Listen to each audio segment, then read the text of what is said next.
Incharge fire officer દીપક સપ્તાહ. શું છે કંટ્રોલ રૂમ ચાલુ કરાવવામાં આવ્યું છે? શું છે કંટ્રોલ રૂમને વિગતને કેવી રીતે ચાલુ કરાવવામાં આવ્યું છે? એ હાલમાં હમણાં 3 દિવસની ચોમાસાની પવન ફૂંકાવાની આગાહી છે, વરસાદની. એ આગાહીના હિસાબે ફાયર બ્રિગેડ તો તંત્ર એલર્ટ જ છે.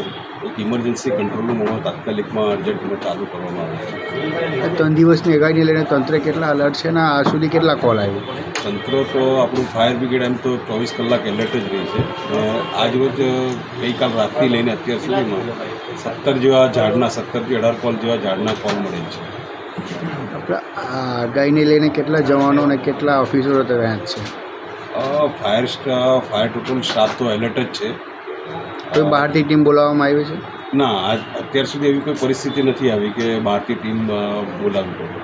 નીચા વિસ્તારોમાં પાણી ભરે એના માટે શું રક્ષા કરવામાં આવ્યું છે? નીચા વિસ્તારોમાં પાણી તો હાલ ભરાયા નથી, પણ જો કદાચ ભવિષ્યમાં ભરાય પાણી તો આપણી પાસે બોટની વ્યવસ્થા સુરત ફાયર બ્રિગેડ પાસે છે જ.